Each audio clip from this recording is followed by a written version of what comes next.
வணக்கம் சார். வணக்கம். நீண்ட இடைவேளைக்கு பிறகு உங்களோட நேர்காணல். சமீபத்திய உங்களுடைய பரபரப்பு ஸ்டேட்மெண்ட்லேருந்தே ஆரம்பிக்கலாம் நினைக்கிறேன். எடப்பாடி திருந்த வேண்டும் அல்லது திருத்தப்படுவார். What do you mean? புரட்சித் தலைவர் ஆரம்பித்த கட்சி, அம்மா அவர்கள் கட்டி காத்த கட்சியை அவர் சுயநலத்திற்காக, இன்னும் சொல்லப்போனால் ஊழல் வழக்குகள்லேருந்து தன்னை காப்பாற்றிக் கொள்வதற்காக திமுகவோட ஒரு அண்டர்ஸ்டாண்டிங்கில், திமுகவோட என்ன சொல்லப்போனால் கள்ள கூட்டணி அமைத்து கொண்டு தேர்தல்களில் திமுக வெற்றி பெறுவதற்கு மறைமுகமாக ஒரு உதவி செய்து வருகிறார் என்பது தான் உண்மை. அந்த குற்றச்சாட்டு அம்மாவின் தொண்டர்கள் மாத்திரமல்ல, தமிழ்நாடு முழுவதும் எல்லோரிடத்திலும் இருக்கிறது. அதிலிருந்து அவர் திருந்தி வரணும். சுயநலத்துக்காக அந்த மாபெரும் மக்கள் இயக்கத்தை இன்றைக்கு கையகப்படுத்தி வைத்திருப்பவர் அதை தனது சுயநலத்திற்காக பயன்படுத்துவதை விட்டுவிட்டு, அந்த கட்சி எதற்காக ஆரம்பிக்கப்பட்டதோ, தீய சக்தி திமுகவை எதிர்க்க வேண்டும், அதற்கான முயற்சிகளை செய்ய வேண்டும் என்று சொல்வதைத்தான் அவர் திருந்தணும். இல்லை அவரை சுற்றி உள்ளவர்கள்லாம் திருத்த வேண்டும் சொன்னார். திமுகவோட கள்ள கூட்டணி, அதில் அவருக்கு என்ன பயன் இருக்கு? ஆட்சி கொள்ளணும்னு நினைப்பார், முதலமைச்சராகணும்னு நினைப்பார். திமுகவோட கூட்டணி வச்சு அவருக்கு என்ன பயன்? கள்ள கூட்டணி. அதாவது தான் வர முடியாவிட்டாலும் பரவாயில்ல, திமுக இருக்கட்டும், மற்றவங்க யாரும் வந்துடக்கூடாது. அவரை பொறுத்த வரைக்கும் ஒரு 4 பேர் மேலே அவர் மிகவும் எதிர்ப்புணர்வோடு இருக்காருங்கிறது எல்லாருக்கும் தெரிஞ்ச விஷயம். ஒன்று அண்ணன் ஓபிஎஸ், நண்பர் அண்ணாமலை, நண்பர் அன்புமணி ராமதாஸ், 4 பேர். அன்புமணி இதில் அடக்குமா? 4 பேருமே நாங்கள் பொலிட்டிக்கலாக சைன் பண்ணிடக்கூடாது, ஏதோ ஒரு காரணத்துக்காக அதிமுக, அதாவது அவர் கையில் இருக்கிற அதிமுக எங்களுடைய வளர்ச்சிக்கு உதவிடக்கூடாதுங்கிறது ரொம்ப குறியாக இருக்கார். அதனால் தனக்கு 2 கண்ணு போனாலும் பரவாயில்ல, அவர்களுக்கு ஒரு கண்ணாவது போகணுங்கிற விதத்தில் திமுக இருந்துட்டு போட்டோம். அவங்க அதிமுக சேர்ந்தவங்க பேசுகிறப்பெல்லாம் பார்த்தீங்கன்னா கடுமையாக பேசுகிறாங்களே, கடுமையாக போராடுறாங்க. ஒன்று சொல்கிறாங்க கூட. தமிழ்நாட்டை நேற்று கூட ஒரு டிபேட்டில் பார்த்தேன், அந்த கட்சி சார்பாக பேசுகிறவர், இங்கே திமுக அல்லது அதிமுக தான் ஆட்சி செய்ய முடியும், வேறு யாரும் வந்துட முடியாது அப்படிங்கிற ஒரு பாயிண்ட்டை சொல்கிற மாதிரி திமுகவுக்கு மறைமுகமாக ஆதரவு தெரிவித்துருக்காங்க. திமுக அல்லது அதிமுக தான் முடியும்னு சொல்கிறதே தவறு இல்லையா அவங்க சொல்கிறது. நான் ஏதோ அவரை சாடுவதற்கோ அதுக்கெல்லாம் சொல்லலை. என்ன தொலைக்காட்சியிலேயோ ஊடகத்திலேயோ நண்பர்கள் இந்த மாதிரி நீங்கள் ஊடகத்தை சேர்ந்தவர்கள் கேட்கும் பொழுது தான் நான் அந்த பதிலை சொல்கிறேனே தவிர, நான் என்னுடைய வேறு எங்கே மேடையிலேயோ எங்கேயுமே நான் கட்சி மீட்டிங்கில் எங்கேயுமே அதை பற்றி பேசுகிறதில்ல. ஏன்னா நீங்கள் ஒரு கேள்வி கேட்குறப்ப நான் பதில் சொல்கிறப்ப பழனிசாமி திருந்தணும். இல்லை திருத்தப்படுவாருங்கிறீங்க. யாரால திருத்தப்படுவார்? அவரை திருத்தப்படுகின்ற காலம் ஈடியாலையா திருத்தப்படுவார்னா அங்கே உள்ள, நான் தான் கரெக்டாக சொல்கிறேன்னு, அங்கே உள்ள நிர்வாகிகளும் தொண்டர்களும் பழனிசாமிகிட்ட ரெட்டையில் இருக்கிற காரணத்தினால நீங்கள் இன்னும் உங்களை ஏமாற்றிக்கிட்டே இருந்தீங்கன்னா, அவருக்கு காவடி தூக்கிட்டு இருந்தீங்கன்னா, 26 தேர்தலுக்கு பிறகு அந்த கட்சிக்கு, அம்மாவின் கட்சிக்கு அவர் முடிவுரை எழுதி விடுவார். அதனால் நீங்கள்லாம் சேர்ந்து நல்ல முடிவு எடுக்கணும். அதனால் பழனிசாமியை திருத்துங்க, இல்லை அவர் உறுதியாக திருத்தப்படுகின்ற காலம் வரும்னு சொல்கிறேன். அங்கே ஒரு அது 26 தேர்தலுக்கு பிறகு திருத்தப்படுவார்னு சொல்கிறது தான் நான் சொன்னேனே தவிர, இப்போ நீங்கள் போய் டெல்லியெல்லாம் இருக்கிறது உங்களுடைய கற்பனை தானே தவிர நான் அந்த எண்ணத்தை சொல்ல. தொண்டர்களால் திருத்தப்படுவாங்கன்னா கூட தொண்டர்கள் நிர்வாகிகள் தான் திருத்தணும். நிர்வாகிகளுக்கு தொண்டர்களுக்கெல்லாம் டிசென்ட் இருக்குன்னு நீங்க கணிக்கிறீங்க. அது வெளிப்பட்டிருக்கணும் இல்லை? எங்கேயுமே வெளிப்படலையே. ராணுவ கட்டுப்பாடு அல்ல. அதாவது அதிமுகவில் நீங்கள் பார்த்தீங்கன்னா மற்ற கட்சிகளை பற்றி தெரியாது. அவர்கள் தங்கள் கருத்துக்களை அங்கே உள்ள நிர்வாகிகள் தொண்டர்கள் பேசுகிறதெல்லாம் உங்களுக்கு காதில் நீங்கள் கேட்க முடியாது. நீங்கள் போய் நீங்கள் வேணால் அந்த இது மாதிரி எல்லா இடத்துலையும் போய் விசாரிங்க, தொண்டர்கள் மத்தியில் என்ன சொல்கிறாங்கன்னு தெரியும்.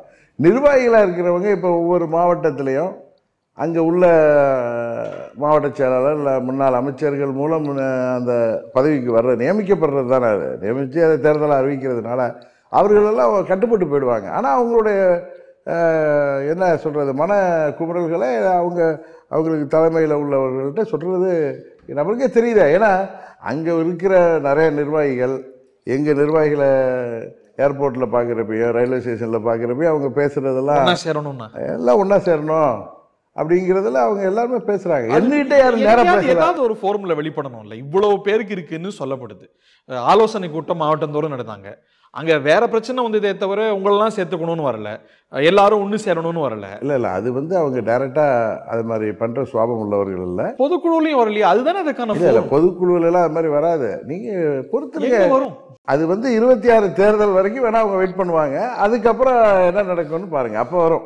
ஏன்னா அவர்கள் ரொம்ப பொறுமையாக தான் அதை ஹேண்டில் பண்ணுறாங்க. ஸோ உங்க ஸ்லீப்பர் செல்கள் மூலமா உங்களுக்கு இல்லை தகவல்கள் வருது. இல்லை ஸ்லீப்பர் செல்கள் இன்னும் இருக்காங்களா உங்களுக்கு? ஸ்லீப்பர் செல்கிறது வெல்விஷர் தானே, எல்லாம் ஒன்றாகணுங்கிறதுக்கான ஸ்லீப்பர் செல் தானே. அவங்க நல விரும்பிகள் தானே. அவங்க எல்லா மட்டங்களையும் இருக்காங்களா? எல்லா மட்டத்திலையும் இருக்காங்க. தொடர்ந்து நிறைய தகவல்களை சொல்லி அனுப்புவாங்களே. என்ன சொல்றாங்க? என்ன ஃபீட்பேக் வருது? அவங்க எல்லாம் பழனிசாமியும் இன்னும் ஒரு சிலர் தான் இதுக்கெல்லாம் தடையா இருக்காங்க. ஒரு சிலர்னு அவங்க சொல்றது. நம்ம ஏன் பழனிசாமியை முன்னிட்டு இன்னும் ஒரு சிலர் யாருன்னு பேர் சொல்லல. அவங்க ஒரு சிலர் தான் யோசிக்கிறாங்க. நீங்கள்லாம் எங்கள் கூட வந்தீங்கன்னா அவங்க சொல்கிறது இல்லை, கூட்டணியில் வந்தாலும் அது அவர்களுக்கான வருங்காலத்துக்கு அது ஒரு த்ரெட்டாக இருக்குன்னு பயப்படுறாங்க அப்படின்னு நான் சொல்கிறேன். அந்த 6 பேர் அடக்கமா அதில்? எந்த 6 பேர்? அந்த 6 பேர் யாரோ 6 பேர் போனதாக சொன்னாங்க. அது சம்மந்தமான தகவல்லாம் சொன்னாங்க. பட்டு அவங்க யாரும் ஓப்பனாக சொல்லாதப்ப நம்ம அதை பற்றி பேசக்கூடாதுல்ல. ஒன்று சேரணுங்கிறது மாத்திரம் இல்லை, அம்மாவின் இயக்கம் பழைய மாதிரி இருக்கணுமோ அதுக்கு என்னென்ன நடவடிக்கைகள் எடுக்கணுமோ. நீங்கள் ஒன்று சேர்றதை மாத்திரம் தான் கேட்குறீங்க. என்னென்ன நடவடிக்கைகள் செய்யணுமோ அதெல்லாம் கட்சியில் எடுக்கணும். இன்னொன்று அதில் அவங்க கட்சியில் எல்லோரோடையும் அரவணைத்து செல்வது, எல்லாரோடையும் பேசி எல்லாரையும் கட்சியில் கொண்டு வர்றது. இப்போ பன்னீர்செல்வம் மாதிரி நீக்கப்பட்டவர்களோட எங்கள் கூட சில பேர் கூட்டணி வரணுங்கிறாங்க, சில பேர் எங்களையும் கட்சிக்கு வரணும்னு என்கிட்ட சொல்கிறாங்க, எங்களுக்கு சொல்லி அனுப்புகிறாங்க. எங்கள் கட்சி நிர்வாகிகளிடம் எல்லாம் ஒன்றாகணும்னு சொல்கிறாங்க. இதுபோல் தகவல்கள் தான். அதுபோல் இன்னும் சொல்லப்போனால் தேசிய ஜனநாயக கூட்டணியில் சேரணும் அப்படிங்கிறது அவங்களுடைய. இதெல்லாம் பச்சை பொய்ங்கிறார் எடப்பாடி பழனிசாமி. இப்படி யாருக்கும் எந்த கருத்தும் இல்லை. பழனிசாமி பச்சை பொய். பழனிசாமி தான் முதல்வரானது மக்கள் வாக்களித்து முதல்வரானன்னு சொல்கிற மாதிரி தானே சொல்கிறார். ஏன்னா சட்டமன்ற உறுப்பினர்கள்லாம் தேர்ந்தெடுத்தது உண்மை. யார் சொல்லி தேர்ந்தெடுத்ததுன்னு உங்களுக்கு தெரியும். அதெல்லாம் இல்லை, பச்சை பொய். யார் இந்த தினகரன் கேட்குறாரு. இதே தினகரன்னா ஆர்கே நகரில் அவர் என்ன சொல்லிலாம் ஓட்டு கேட்டார்னு தெரியும். பழனிசாமி அரசியலுக்காக பேசுகிறார். நான் அரசியலுக்காக பேசல, யதார்த்தத்தை பேசுகிறேன், அவ்வளோதான். யார் வேணா விரும்பலாம். எடப்பாடி பழனிசாமி விரும்பாம நீங்க சொல்ற இந்த விஷயங்கள் ஏதாவது ஒன்று சாத்தியமா? எல்லாரும் ஒன்று சேர்றது, ஓபிஎஸ்ஸை சேர்க்கறது, திருமதி சசிகலாவை சேர்க்கறது, தேசிய ஜனநாயக கூட்டணியில் சேர்றது, இதெல்லாம் சாத்தியமா? நான் இன்னொன்று சொல்லிடுறேன் இந்த நேரத்தில் உங்களுக்கு சொல்லணும். நண்பர் பன்னீர்செல்வமோ எங்கள் சித்தியோ என்ன மனநிலையில் இருக்காங்கங்கிறத தாண்டி என்னுடைய மனநிலையில் நான் ரொம்ப பிளாங்காக இருக்கேன். நான் சொல்கிறேன், எங்கள் கட்சியில் யாரோ ஒரு சில பேர் அது மாதிரி எண்ணத்தில் இருக்கலாம், எல்லாம் ஒன்றாகணுங்கிற ஒரு நல்ல எண்ணத்தில். என்னை பொறுத்த வரைக்கும் அம்மாவின் தொண்டர்கள் அனைவரும் ஒற்றுமையுடன் இருக்கணும், ஓர் அடியில் இருக்கணுங்கிற, அதாவது அது ஒரே கட்சியாக இருக்கணுங்கிற சென்ஸ்லேயே நான் பேசலை. கூட்டணியாகவும் இருக்கலாம், எல்லாம் ஓர் அணியில் ஒன்றா இருந்தால் தேசிய ஜனநாயக கூட்டணியோடு சேர்றப்ப உறுதியாக திமுகங்கிற கூட்டணியை வீழ்த்த முடியுங்கிறது யதார்த்த உண்மை. அதை நான் சொல்கிறேன். ரெண்டுத்துக்குமே திரு பழனிசாமி ஒத்துக்காம ஒரு அடி முன்ன இல்லை, அது பழனிசாமி ஒத்துக்காம இருக்கிறத இப்போ ஒரு அங்கே உள்ள நிறைய நிர்வாகி நீங்களே சொன்னீங்க 6 பேர் அப்படின்னு ஒரு சப்ஜெக்ட்லாம் பேசுறீங்க. பொய்யின்ட்டாரு திரு செங்கோட்டையன் அன்றைக்கு சொன்னதாக கூட என்ன இன்டர்வியூ பண்ண ஒரு பத்திரிகையாளர் பார்த்தோன்னு சொல்லியிருக்காரு. எல்லாம் ஒன்றாகணும்னு பேசிட்டு இருக்கோம், எல்லாம் ஒன்றுபடுவோம், 2 கருத்து இருக்கு அப்படின்னு சொன்னார். சொன்னார். நான் எல்லாம் சேரணுங்கிற சேருவோமா அப்படிங்கிற எண்ணத்துலேயும் சுத்தமாக 1% கூட கிடையாது. ஏன்னா நாங்கள் அம்மா மக்கள் முன்னேற்ற கழகம்னு. இன்னும் சொல்ல போனால் இவர்களை எதிர்த்து ஆர்கே நகர்லேருந்து நான் எங்கள் தொண்டர்களோ எங்கள் நிர்வாகிகள் சேர்ந்து இப்போ களமாடி வர்றதுனால எங்களுக்கு அது மாதிரி எண்ணமே இல்லை. என்னிடம் ஊடகத்தை சேர்ந்தவர்கள் கேட்குறப்ப நான் அம்மாவுடைய தொண்டன்கிற முறையில் நான் சொல்கிற பதில் தானே தவிர எனக்கு அவங்க கெட்டு போனால் அதுக்கு நான் பொறுப்பு இல்லைன்னு தான் சொல்கிறேன். நாளைக்கு என்ன யாரும் பழி சொல்லிடக்கூடாது. நீங்கள்லாம் அந்த இயக்கத்தில் 88லேருந்து இருந்தீங்களே, இப்போ ஏதோ பழனிசாமிங்கிற மாதிரி ஒரு சிலர் மேலே உள்ள வருத்தத்தில் நீங்கள்லாம் இப்படி பண்ணியிருக்கலாமா? நாளைக்கு 26க்கு தேர்தலுக்கு பின்னாடி யாரும் என்ன கேட்டால் இன்றைக்கு நான் சொல்கிற பதிலெல்லாம் அன்றைக்கு அவர்களுக்கு பதிலாக அமைய என்ன யாரும் கேட்க மாட்டாங்கிறதுக்கு தான், தற்காப்புக்கு தான் நான் பேசுகிறேனே தவிர பழனிசாமி இதில் நான் முடிவு எடுத்து வரமாட்டார் அப்படிங்கிறதுலாம் இல்லை. ஏன்னா விநாசகால விபரீத புத்திங்கிறது உண்மை. இன்னொன்று ஒருத்தர் தான் செய்த தவறுகளுக்கெல்லாம் சொல்லப்போனால் உப்பை தின்றவர் தண்ணி குடிக்கணுங்கிற ஒரு நிலையை நோக்கி பழனிசாமி சென்று கொண்டிருக்கிறார். அதனால தான் இப்படி ஒரு முடிவுகளை எடுக்கிறார். அவருக்கு ஜால்ரா மாதிரி 2-3 பேர் பேசுகிறாங்க. இன்னும் சொல்லப்போனால் அவருக்கு ஆதரவாக ஊதுகுழலாக செயல்படுவர்கள் கூட பழனிசாமி செயல்பாடுகளை அவருக்கு நேராக ஒன்று பேசினாலும் அந்தண்ட ஈவன் ஊடக நண்பர்களிடம் கூட அவர்கள் பேசுவதெல்லாம் என்கிட்ட சொல்கிறாங்க. வெளியில் வந்து என்ன சொல்கிறாங்க, பழனிசாமி போகிற போக்கு சரியில்லை, நாங்களாம் ரொம்ப தவறான பாதையில் போயிட்டுருக்கோன்னு சொல்கிறதா ஊடகத்தை சேர்ந்தவங்க. இப்போ எப்படி திரு செங்கோட்டையன் சொன்னதை ஒருத்தர் சொல்கிற மாதிரி என்கிட்ட கேள்வியே கேட்டாங்க கோயம்புத்தூரில். திரு செங்கோட்டையன் அவர்கள் சொல்கிறாங்களே எல்லாம் ஒன்றாங்க, எனக்கு தெரியாதுங்கன்னு சொன்னேன். அதற்கப்புறம் நான் விசாரித்தப்போ தான் ஊடகத்தை சேர்ந்த நண்பர்கள்ட்ட பேசினேன். இப்போ நீங்கள் ஒன்று சொன்னீங்கன்னா அதுக்கு பேட்டிலாம் முடிஞ்சது கேட்டப்போ அவங்க சொன்னாங்க, நான் இன்டர்வியூ கேட்குறப்ப அவர் சொன்னாருங்க அப்படின்னு சொல்லி. சிலர் உங்களோட தொடர்பில் இருக்காங்கல்ல? யாரோட? உங்களோட. என்னோட நேரடியாக யாரும் இல்லைங்க, என்னோட நேரடியாக நான் யாரோடையும் தொடர்பில் இல்லை. எங்கள் கட்சியில் உள்ள நிர்வாகிகளோட பல பேர் பல இடங்களில் சந்திக்கிறப்ப தொடர்பில் இருக்காங்க. என்ன சந்திக்கிற எங்கேயாவது ஏர்போர்ட்லேயோ இல்லை நான் செல்கிற இடங்களிலேயோ சாலைகளிலேயோ என்னை சந்திக்கிற நிர்வாகிகள் பல பொறுப்பில் உள்ளவங்க என்னை பார்த்ததும் என்னிடம் அவர்கள் பேசும் பொழுது, இப்போ டோல்கேட்டில் போகிறோம், அங்கே காரில் இருப்பாங்க, இறங்கி நின்று பார்ப்பாங்க, நான் நிறுத்தி பேசிட்டு வருவேன். அது வந்து ஒரு நான் பழைய பழக்கத்தில் பேசுகிறது தான். அதுக்காக அவங்க ஒன்று என்னோட காரில் ஏறிட்டு வந்துடுவாங்க கட்சிக்குன்னு சொல்ல. அவர்கள் சொல்வது இது போல் பல தரப்பு நண்பர்கள் சொல்வது, ஊடகத்தை சேர்ந்தவர்கள் சொல்வது, நீங்கள் தானே உங்களுக்கு தானே எல்லா இடத்துல நடக்கிறது தெரியும். 26 வரைக்கும் அவர் சொல்வது தான் சாசனம் அதிமுக. நான் சொல்றது ஒரு லிமிட். 26 சட்டமன்ற பொது தேர்தல் முடிவு வர மாற்றம் வரலாமா? அதுக்கு முன்னாடி மாற்றங்கள் வர்றதுக்கான வாய்ப்புகள் இருக்கு. இல்லை, அறிகுறி சொல்ல வாய்ப்புகள் இருக்குன்னு நான் சொல்றேன். உடனே அறிகுறினா என்ன அறிகுறின்னு கேட்பீங்க. வாய்ப்புகள் இருக்கலாம் என்று நம்புகிறேன் அப்படின்னு, வாய்ப்புகள் வரலாம் அப்படின்னு நான் கேள்விப்படுற செய்திகளை வைத்து நினைக்கிறேன். அவ்வளோதான். அவரோட நிலைப்பாடு இந்த விஷயத்திலையும் தெரியும். தேசிய ஜனநாயக கூட்டணியில் அதிமுக வரணும் அப்படிங்கிறீங்க, அதெல்லாம் நடக்கிற காரியமா? அது இருந்தவங்க தானே இன்னும் நடக்கிற காரியம் பார்க்குறீங்க. 21 தேர்தல் வரைக்கும் அதில் அந்த கூட்டணியில் இருந்தவங்க தானே அவங்க. நீங்க பிரகடனப்படுத்திட்டாங்க 26லயும் கிடையாது 29லயும் கிடையாதுன்னு. எல்லாம் பழனிசாமி எதை வேணாலும் பேசுவார், எப்படி வேணாலும் மாறிக்குவார். இதெல்லாம் அரசியலில் வந்து ஒன்று வேணான்னு நினைக்கிற மாதிரியே போயிட முடியாத காலமும் சூழ்நிலையும் வந்து அந்த நேரத்தில் முடிவு செய்யல. அது தேசிய ஜனநாயக கூட்டணியில் அதிமுக வரும்னு கருதுறீங்க? நான் வரும் அப்படிங்கிறது நம்புகிறேன். எனக்கு ஏன்னா அங்கே உள்ள மெஜாரிட்டி ஆஃப் த தொண்டர்களுடைய நிர்வாகிகளுடைய மனநிலையை வைத்து சொல்கிறேன். அவங்களுக்கு என்ன மனநிலை இருந்தாலும் அந்த கட்சியில் முடிவெடுப்பவர் பொதுச் செயலாளர். இல்லை, நீங்கள் எப்படி கேட்டாலும் அதற்கு வருவதற்கான வாய்ப்புகள் அதிகமாக இருப்பதாகத்தான் நான் நம்புகிறேன் அப்படின்னு சொல்கிறேன். 26 ஓ, எடப்பாடி பழனிசாமி தலைமையிலான அதிமுக இல்லை, அம்மாவுடைய அதிமுக இன்றைக்கு அந்த கட்சி தேசிய ஜனநாயக கூட்டணியில் வரும் என்ற ஒரு நம்பிக்கை எனக்கு இருக்கிறது தான் சொல்றேனே தவிர. உங்களுக்கு எடப்பாடி பழனிசாமி தலைமையிலான அதிமுகவோடு கூட்டணி கட்சியா பயணிக்கிறதுல தயக்கம் இல்லை? இல்லை, நான் தேர்தலில் போட்டியிட மாட்டேன்னு தான் நான் 21 அதே இதில் தான் நான் வருவேன். இப்போ நாங்கள் திமுக வீழ்த்துவதற்காக தேசிய ஜனநாயக கூட்டணியை வலிமைப்படுத்துகின்ற அளவிற்கு எந்த கட்சிகள் வந்தாலும் ஏற்றுக்கொள்கிறேன்னு சொன்னேன். திமுகவை விரும்பாத, திமுகவை எதிர்க்கின்ற எல்லா கட்சிகளுமே தேசிய ஜனநாயக கூட்டணி தான் ஒரு வலிமையான கூட்டணி, அதற்கு அந்த கூட்டணியில் சேர்ந்து திமுகவை வீழ்த்துவதற்கு நீங்கள் அனைவரும் தேர்தலில் 26 தேர்தலுக்கு வர வேண்டும்னு சொல்கிறேன்.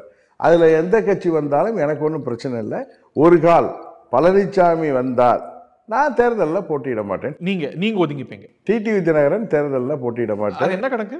வேணாம் அப்படின்ட்டு தான். ஏன்னா என்னை கேட்டால் அங்கே வந்து பழனிசாமி நான் இருக்கிற இடத்துல வந்து அவருக்கு அவர் எந்த மனநிலை இருப்பார்னு தெரியும். அதனால் நான் தேர்தலில் போட்டியில்லை. நான் அவர் அசம்பிளி போனார்னா நானும் போக விரும்பலன்னு சொல்கிறேன்.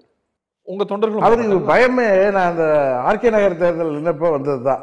நான் அசம்பிளிக்கு வந்துடுவேங்கிற பயம்தான் என்னை வந்து அவர் 19 தேர்தலில் போய் நான் சொன்னேன், ஒரு சில அதிகாரிகளை விட்டு தேர்தலில் நிற்க வேணான்னு சொன்னார். நானாக நிற்கணும்னு நிற்கல. அது அப்போ பொதுச்செயலாளர் இருந்த எங்கள் சித்தி வந்து சொன்னதுனால நான் அந்த தேர்தலில் நின்னே தவிர அப்பயே தான் அவருக்கு அந்த பயம் உருவானுச்சு. அதனால் நான் அவருக்கு இந்த பயமே வேணாம், நீங்கள் வந்து திமுக வீழ்த்துறதுக்கு வாங்கப்பான்னு சொல்கிறேன். டிடிவி தினகரன் போட்டியிடாம விலக தயாரா இல்ல அமமுகவே போட்டியிட? அமமுக போட்டியிடும் நல்லா ஆசைப்படுறாரு ஹரி. நான் தான் கிளியரா சொல்றேன், நான் தமிழ்ல தானே பேசுறேன். டிடிவி தினகரன் போட்டியிட மாட்டார். அமமுகங்கிற கட்சி போட்டியிடும். எங்கள் கட்சியில் உள்ள நிர்வாகிகள் எங்கள் கூட்டணியில் போட்டியிடுவோம் அப்படின்னு சொல்லி அப்படிதான் கண்டிஷன் போட்டிருக்காரா டாக்ஸ்ல? யாரு அந்த மாதிரி நான் ஏதாவது பேச்சு- 21 தேர்தலில் சொன்னேன். அவர் எங்கே போட்டிருக்காரு? நானே தானே சொல்கிறேன். எனக்கு தெரியும்ல என்னென்ன சொல்லுவாங்க. 21 ஃபார்முலா, 21ல என்ன ஃபார்முலாவோ அந்த டேபிள்ல மீண்டும் இல்லை ஃபார்முலால நான் சொல்லலை. இப்போ தேசிய ஜனநாயக கூட்டணியில் எங்கள் கூட்டணியில் அவர் வந்து சேரணும்னு சொல்கிறேன். பிஜேபி விரும்பணும்ல இதை, எதை அதிமுக கூட்டணிக்கு வரணும்னு விரும்புற மாதிரி தெரியலையே. அப்படியா? அண்ணாமலை தொடர்ந்து அதிமுக வேண்டாங்கிற அவர் அதெல்லாம் இல்லை அப்படி சொல்லலை. அவர்கள் பேசுவதற்கு பதில் சொல்றாரு. அவர் கிளியரா சொன்னார், சூழ்நிலையும் காலமும் முடிவு செய்யும் சொன்னார்.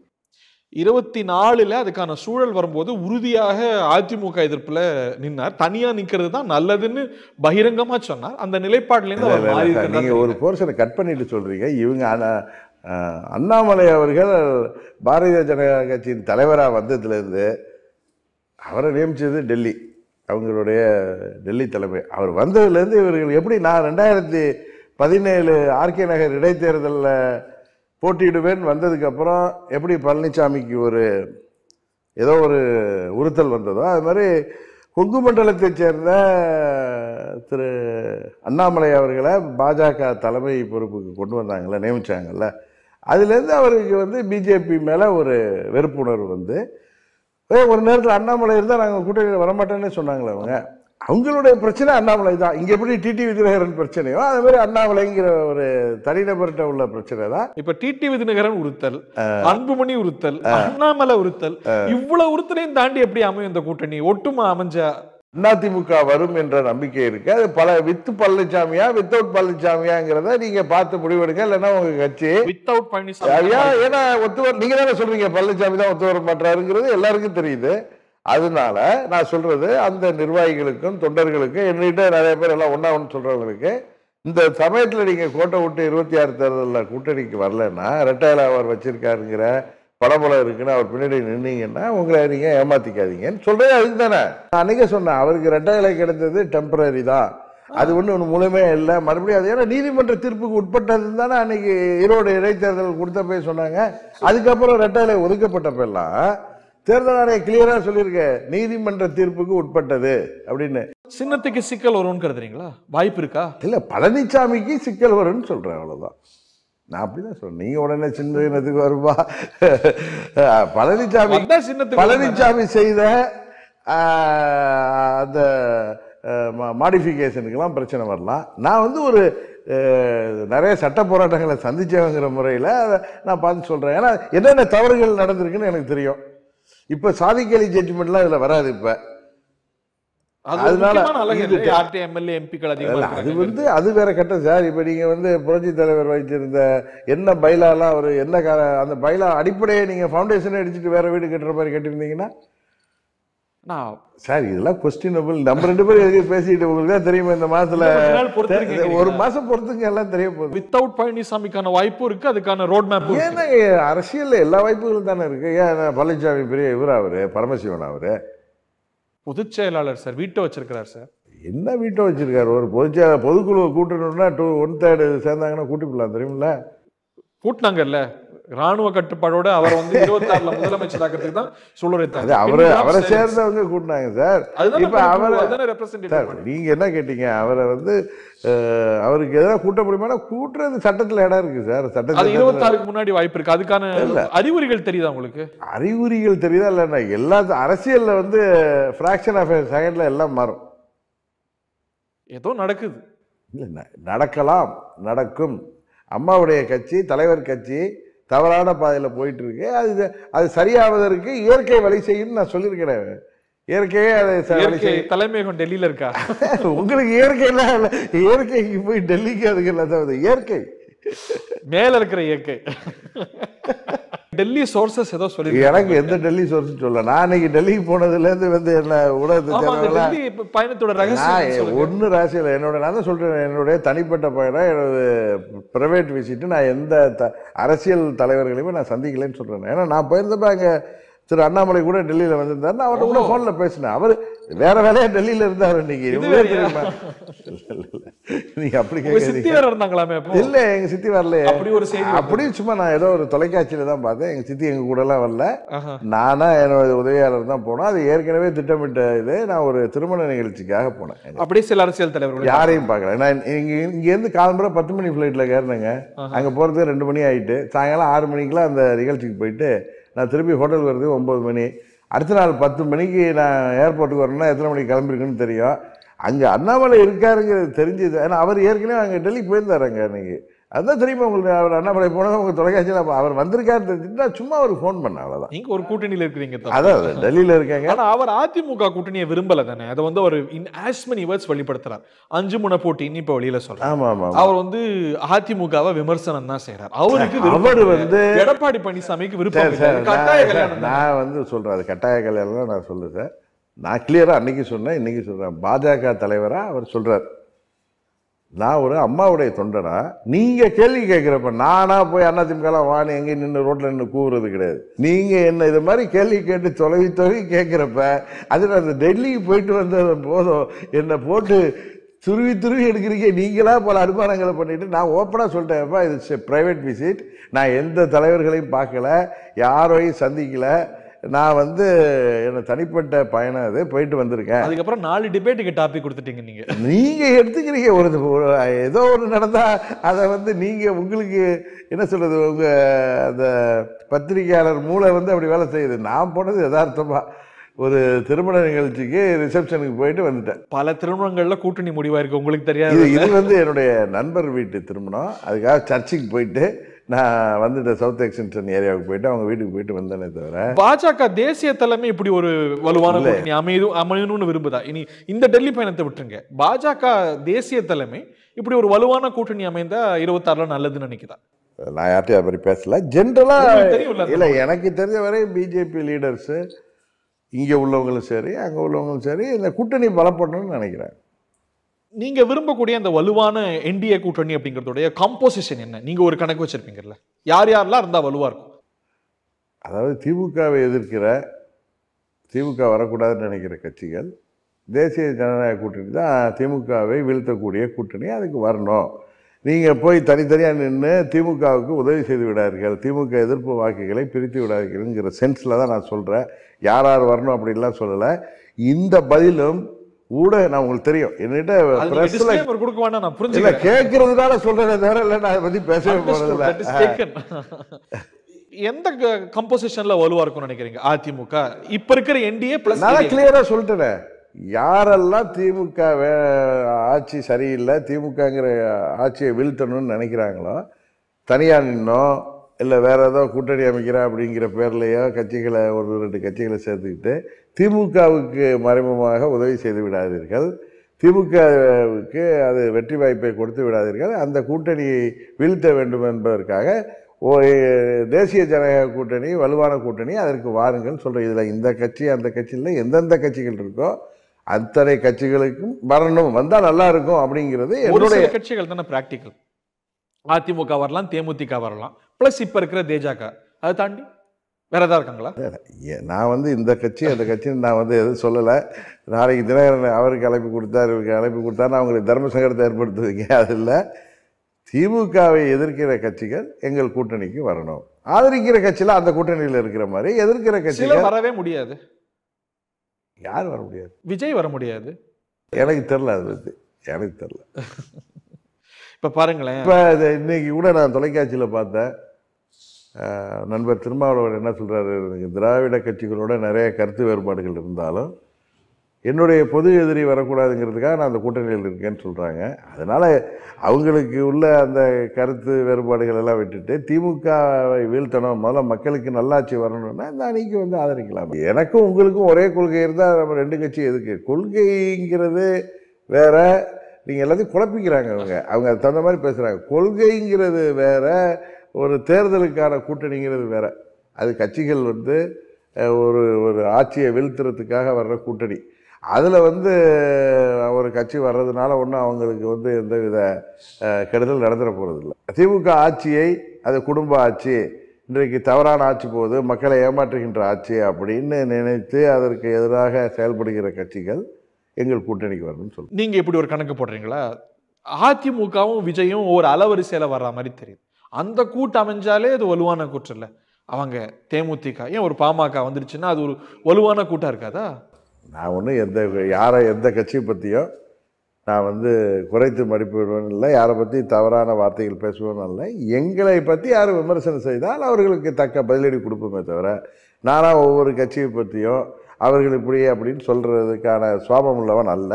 நீங்கள் சொல்கிற மாதிரி கூட்டணி அமையட்டும். இது ஒரு மெகா கூட்டணியாக இருக்கும்ல, அதிமுகவை வலுப்படுத்தணும். இல்லை சார், நீங்கள் சொல்கிற உங்கள் ஆசைப்படி கூட்டணிகள் அமையட்டுமே.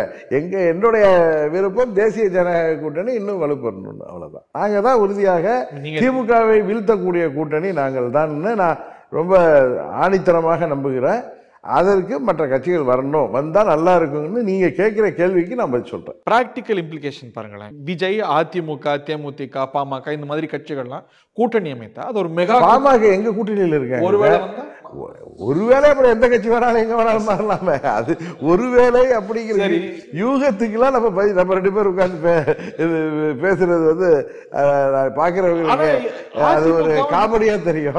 அது வேணா அதிமுகவும் விஜயும் ஒரு அலவரிசையில் இருக்கிற மாதிரி படுதா? இவர் அவங்கள விமர்சிக்க மாட்டேங்கிறாரு, அவர் இவரை விமர்சிக்க மாட்டேங்கிறாரு. அதை பத்தி நாங்களும் தான் எல்லா கட்சிகளையும் தேவையில்லாம திமுகவையும் பழனிசாமி எங்களை விமர்சித்தாதான் நாங்கள் பழனிசாமி விசாரிக்கிறோம். அதே மாதிரி விமர்சிக்காததுனாலே ஒன்றா இருப்பாங்க. அதை பற்றி எனக்கு தெரியல. நீங்கள் சொல்கிற மாதிரி அவங்க ஒன்றா வருவாங்களா வரமாட்டாங்களாங்கிற ஜோசியம்லாம் எனக்கு சொல்ல தெரியல. நான் ஒரே வார்த்தை தான் சொல்கிறேன், என்டிஏ கூட்டணி தான் திமுகவை வீழ்த்தக்கூடிய கூட்டணி. அதற்கு மற்ற கட்சிகள் வரணும். இல்லை, இது பல அணிகள் குறைந்தபட்சம் 3. நீங்கள் திரு அண்ணாமலை சொன்ன மாதிரி வர்றதுக்கு வாய்ப்பு இருக்குன்னு தானே அவர் சொல்கிறாரு. அதே நேரத்தில் காலமும் சூழ்நிலையும் அந்த நேரத்தில் முடிவு பண்ணணும்னு அழகாக பதில் சொல்லியிருக்காரு. குறைந்தபட்சம் 3 அணி அப்படின்னு பார்த்த முடியும், அதிகபட்சமா 5 அணி. 5 அணி இருக்குமானா தேசிய ஜனநாயக கூட்டணியும் அமைந்தாலும் கூட வாக்குகள் பிரிந்து, எதிர் வாக்குகள் பிரிந்து எல்லாரும் திமுகவை தான் எதிர்க்க போறாங்க. இயல்பான அரித்மெட்டிக் அட்வான்டேஜ் திமுகவுக்கு தான். அவங்க கூட்டணி வாக்குகள் பெறுவாங்க, பொதுமக்கள் வாக்குகள் மற்றதெல்லாம் அவங்களுக்கு நீங்கள் அப்படி கணக்கு போட முடியாது. இந்த திமுக அனிதாபியாக ஓட்டு போடுறவங்க கூட மாறி ஓட்டு போடலாம். அது மாதிரி நிறைய தேர்தலில் அடிப்படை வாக்குகள் தான் அவங்களுக்கு போகுமே தவிர மற்ற ஓட்டுகள்லாம் பிரிஞ்சு மற்ற பக்கம் பிரியும். நீ வேணால் பாருங்களேன், திமுக மேலே உள்ள வெறுப்பு எப்படி பழனிசாமி மேலே இருந்த வெறுப்பை தாட்டில் அதிகமாக இருக்குது. அது என்னை பொறுத்தவரை ஒரு பக்கம் குவியுமா, ஒரு பக்கம் குவியும். அது ஒரு பக்கமாக மக்களை சரியாக பார்த்து வாக்களிப்பாங்கன்னு நான் நம்புகிறேன். இப்போ பிஜேபிக்கு ஒரு நெகட்டிவ் ஓட்டு இருக்குல்ல, சிறுபான்மையினர், அதுதான் திமுக வாங்கும். அவங்க அந்த ஓட்டை நீங்கள் சொல்கிற அந்த சிறுபான்மையினர் வாக்குகள் திமுகவுக்கு எதிரான பிஜேபிக்கு எதிரான வாக்குகளாக நீங்கள் சொல்கிறதே இப்போ இந்த தேர்தலில் அவங்க 2014 எப்படி பிஜேபிக்கு வாக்களித்தாங்களோ அது மாதிரி வாஜ்பாய் எங்கள் கூட 98 என்னப்போ வாக்களித்த மாதிரி வாக்களிப்பதற்கும் வாய்ப்பு இருக்குதுன்னு நான் நம்புகிறேன். நீங்கள் சொல்கிற மாதிரி பிஜேபிக்கு எதிராக ஒரு செக்ஷன் இருக்குது அப்படின்னா அந்த ஓட்டு திமுகவுக்கு தான் போகுமே தவிர இவர்களுக்கு போகணும். திமுகவும் பிடிக்கல, மத்திய அரசு மேலே ஒரு ஆன்டி இன்கம்பன்சி, சிறுபான்மை வாக்குகள், இப்படி பல திசையாக பிரியும் தானே. ஸோ அதோடைய அரித்மெட்டிக் பெனிஃபிஷரி டிஎம்கே இல்லை. பார்ப்போமே, எல்லாரும் ஒரு குறைவின் கீழே சேர்த்துக்கு வாய்ப்பு இருக்கா? ஒரு கிராண்ட் அப்போசிஷன் அலையன்ஸ் விஜய், சீமான், இந்த அணிகள் சுருங்க வாய்ப்பு இருக்கா உங்கள் கணிப்பில்? இல்லை, அது மாதிரி வந்தால் நல்லா இருக்குன்னு நினைக்கிறேன். எல்லாரும் திமுக வீழ்த்துவதற்கு எல்லா திமுகவை எதிர்க்கிற மனநிலையில் உள்ள அனைத்து கட்சிகளும் ஒன்றிணைவது உண்மையிலேயே ஒரு நல்ல பாராட்டக்கூடிய விஷயமா இருக்கும். அது எக்ஸ்பெக்டேஷனாக இருக்கலாம், அது சாத்தியம்னு நினைக்கிறீங்களா? மனது வைத்தால் மார்க்கம் உண்டு. சீமான்லாம் வரலாமா உங்க அன்னைக்கு? ஏன் சீமான் வரக்கூடாதா? அவர் பிஜேபியை கடுமையாக எதிர்க்கிறாரு. கொள்கை ரீதியாக யாருக்கு வேணாலும் எதிர்க்கலாங்க. திமுகங்கிற தீய சக்தி எதிர்க்கணுங்கிறப்ப திமுக இன்றைக்கி பவர்ஃபுல்லாக கூட்டணி ஆட்சியில் பணபலத்தோடு இருக்காங்க, ஆட்சி அதிகாரம் இருக்கிறதுனால அவங்கள ஜெயிக்கணும்னா நான் அவரை வாங்கன்னு சொல்லலை. இதில் எந்த கட்சியுமே என்டிஏ கூட்டணியில் வர்றதுனால என்ன இருக்குது? ஸோ தேஜாக்கால பொருந்துவார்னு நினைக்கிறீங்க சீமான்? எல்லா கட்சியுமே பொருந்துவார், என்ன விஜயும் பொருந்துவார். இப்போ காங்கிரஸும் கம்யூனிஸ்ட்டும் ஒரே அணியில் வர்றாங்க, உங்களுக்கு தெரியும். அவங்க எதே கேரளாவில் பார்த்தீங்கன்னா திருமதி பிரியங்கா காந்தியை எடுத்து அவங்களே கேண்டிடேட் போடுறாங்க. இதே தமிழ்நாட்டில் மற்ற ஸ்டேட்டில் இந்தியா கூட்டணியில் ஒன்றா இருக்காங்க. அதுவே பொறுத்தப்படுறப்ப மற்ற கட்சிகள் இங்கே கூட்டணியில் வர்றதுல என்ன இருக்குது? விஜய் செயல்பாடு எப்படி பார்க்குறீங்க? விஜய் இப்போ தான் கட்சி ஆரம்பித்து மாநாடு நடத்தியிருக்காரு. அதை போய் பெரிய மாநாடு இல்லை, ஒரு இது விழுப்புரத்தில் நடத்தினார், மாநாடு நடத்தினார். தொடக்கமே நீங்கள் என்னை வாயே பிடிக்க முடியாது, ஏன்னா நான் கரெக்டாக சொல்லிடுறேன். இன்னொரு கட்சி மேலே எனக்கு எந்த அவசரமும் கிடையாது. திரு விஜய் கட்சி ஆரம்பிச்சிருக்கிறதுனால எனக்கு எந்த வித சஞ்சலமோ சலனமோ எதுவும் கிடையாது. யார் நான் அன்றைக்கி சொன்ன பேர் தான் திரும்ப கிளிப்புள்ள மாதிரி சொல்கிறேன். ஜனநாயக நாட்டில் யாருக்கும் கட்சி ஆரம்பிக்கிற உரிமை இருக்குது. திரு விஜய் அவர்கள் ஒரு திரைப்படத்துறையில் அவருக்கு ப்ராமினென்ட் இடத்தெல்லாம் தூக்கி போட்டுட்டு கட்சி ஆரம்பிச்சிருக்காரு மக்களை நம்பி. இது இறுதி எஜமானர்கள் மக்கள் தான். தேர்தலில் 26 மே மாதம்தான் அவர் ஒரு கட்சிக்கு என்ன தீர்ப்பளிப்பார்கள் என்று தெரியும்.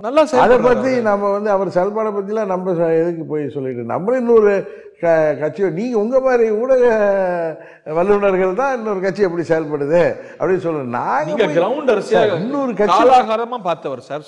இல்லை சார், எனக்கும் ஒரு 30-35 ஆண்டுகள் அரசியல் அனுபவம்லாம் இருக்கு. பட் என்னுடைய சுவாபம் இன்னொரு கட்சியை பற்றி நம்ம ஒப்பீனியன் சொல்றது ஒரு நாகரிகமாக இருக்காதுன்னு நினைக்கிறேன். யாரோட பி டீமாவும் இருப்பாரோ?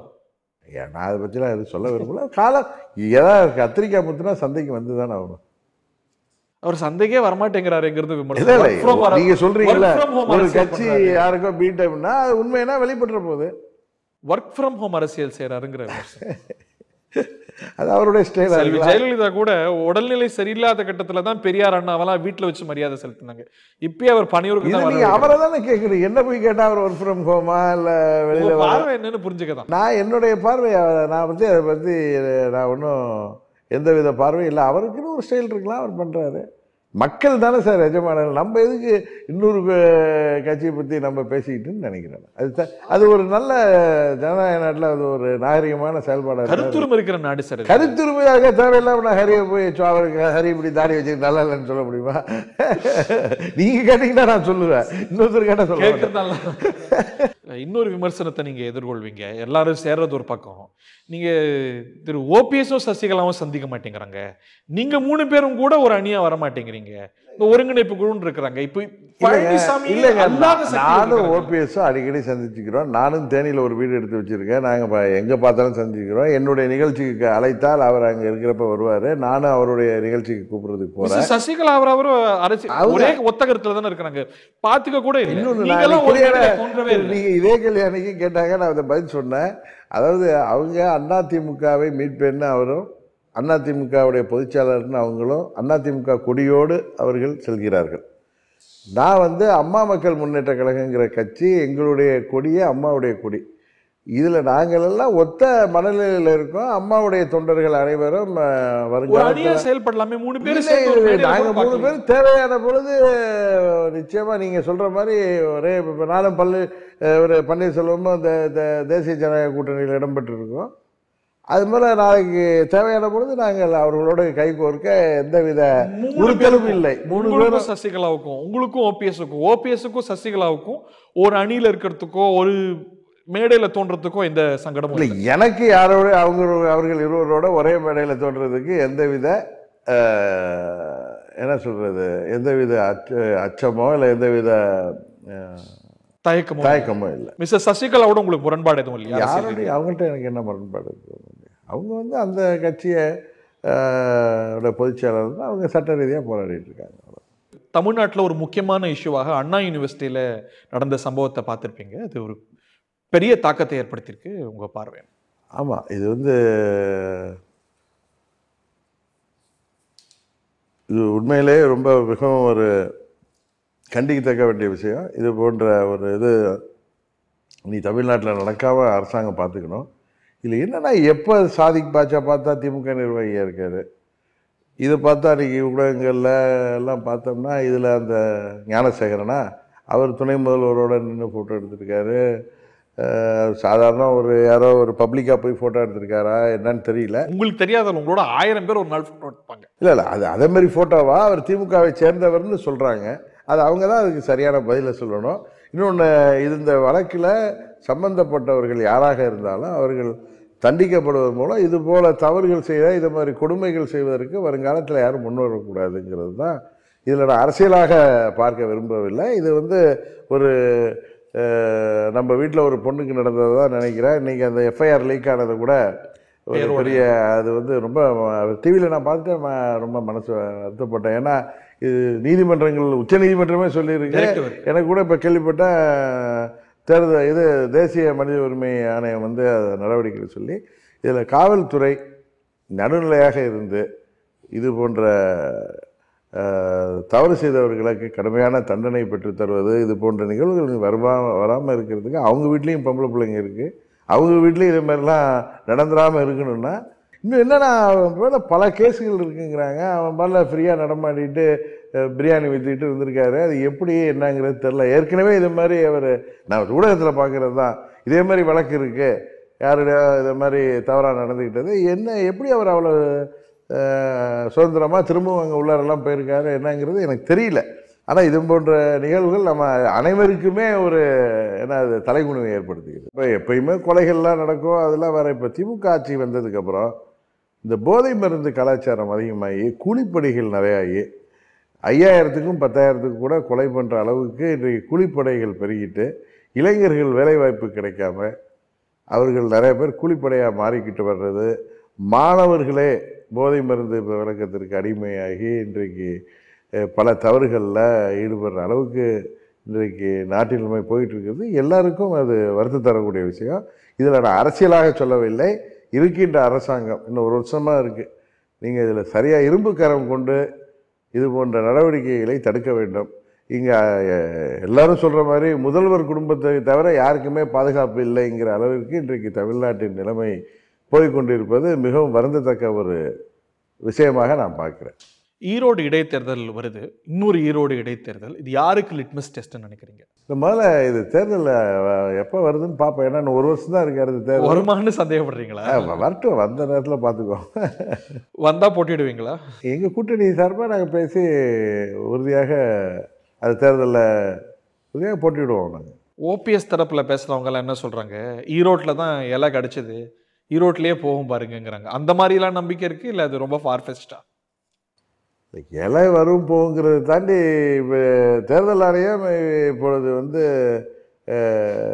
ஒரு எனக்கு தெரிஞ்சு ஒரு மாதத்துக்குள்ளார, ஏன்னா நீதிமன்றம் சொல்லியிருக்கிறதுனால ஜனவரி 13ஆம் தேதி சொல்லியிருக்காங்க. பட் அவங்க அதை விசாரணைக்கு டைம் கூட கேட்பாங்க. ஒரு சிக்கல் இருக்குன்னு நினைக்கிறீங்க அதில்? ஒரு பழனிசாமிக்கு சிக்கல், ஏன்னா அவர் செய்த அந்த குளறுபடிகள் சட்ட திருத்தங்கள் இதனால ஒரு குளறுபடிகள் இருப்பதற்கு வாய்ப்பு இருக்குன்னு நினைக்கிறேன். ஒரு பின்னடைவு வரலாமா? ஒரு லீகல் உறுதியாக பின்னடைவு வரலாம்னு நினைக்கிறேன். ஒரு சாதிக்கலி பாணியில தீர்ப்பு. அது சாதிக்கலி இது வேற, அது ரெண்டு பேர் இது பண்றப்பதான், இப்போ உரிமை கோர்றப்பதான் அது வரும். இது வந்து இவங்க கொஸ்டினே தானே உங்களுக்கு, இவங்க ஃபைல் பண்ணியிருக்க பெட்டிஷன்ஸே அந்த சட்ட திருத்தம் இதை பற்றி தானே.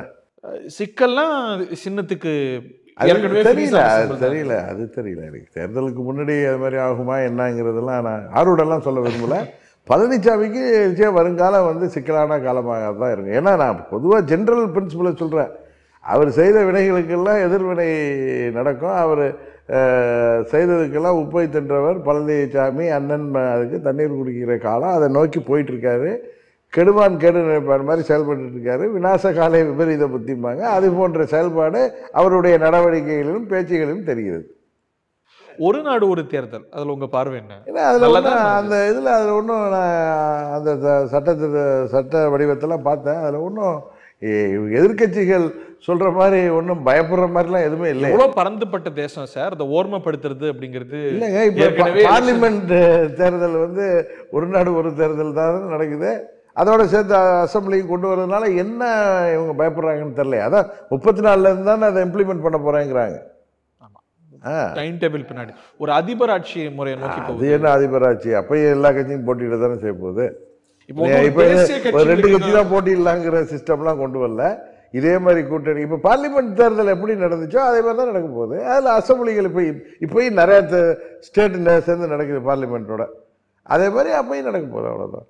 அதில் வந்து சின்ன பார்ட்டி, ஸ்டேட் பார்ட்டிஸ் இவங்களுடைய செயலாம் குறைஞ்சிரும்.